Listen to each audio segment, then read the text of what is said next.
রামিসার এই হত্যাকারীর সর্বোচ্চ শাস্তি ইনশাআল্লাহ আগামী 1 মাসের মধ্যে নিশ্চিত করবে এবং সেই সর্বোচ্চ শাস্তি হচ্ছে মৃত্যুদণ্ড। ঢাকার মিরপুরে একটি নিষ্পাপ মেয়ের নির্মম মৃত্যুর মাধ্যমে মানুষের মানবিক মূল্যবোধের চূড়ান্ত অবক্ষয়ের চূড়ান্ত প্রমাণ মিলেছে। শিশু নির্যাতন বা নারী নির্যাতন বর্তমান সরকার কোনোভাবেই মেনে নেবে না। সকল সম্মানিত উপস্থিতিবৃন্দ, দীর্ঘদিনের ফ্যাসিবাদী শাসন শুধুমাত্র দেশের মানুষের অধিকার আর দেশের অর্থ সম্পত্তি লুট করেনি, বিচার বিভাগ সহ দেশের সমস্ত প্রতিষ্ঠানগুলোকে ধ্বংস করে দিয়েছে। সবচেয়ে যেটি বড় ক্ষতি হয়েছে, বিশেষ করে বিতাড়িত ফ্যাসিবাদের সময় মানবতা, মানবিকতা এবং দেশের আবহমানকালের ধর্মীয় সামাজিক মূল্যবোধগুলোকে একেবারেই বিনষ্ট করে দেওয়া হয়েছে। ঢাকার মিরপুরে একটি নিষ্পাপ মেয়ের নির্মম মৃত্যুর মাধ্যমে মানুষের মানবিক মূল্যবোধের চূড়ান্ত অবক্ষয়ের চূড়ান্ত প্রমাণ মিলেছে।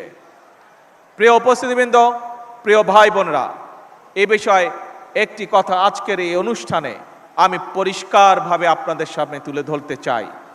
এই ধরনের শিশু নির্যাতন বা নারী নির্যাতন বর্তমান সরকার কোনোভাবেই মেনে নেয়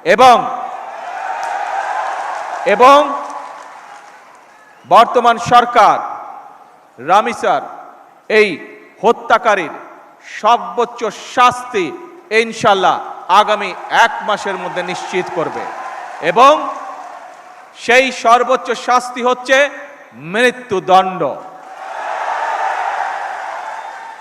যাতে করে ভবিষ্যতে আর কোনো ব্যক্তি মানুষ এইভাবে শিশু বা নারী নির্যাতন করার সাহস না পায়। উপস্থিত সম্মানিত সকল উপস্থিতিবৃন্দ, একটি নিরাপদ মানবিক রাষ্ট্র এবং সমাজ প্রতিষ্ঠা করতে হলে আমাদেরকে আইনের শাসন প্রতিষ্ঠা করতেই হবে। রাজনৈতিক সংস্কৃতির পরিবর্তন ঘটাতে হবে।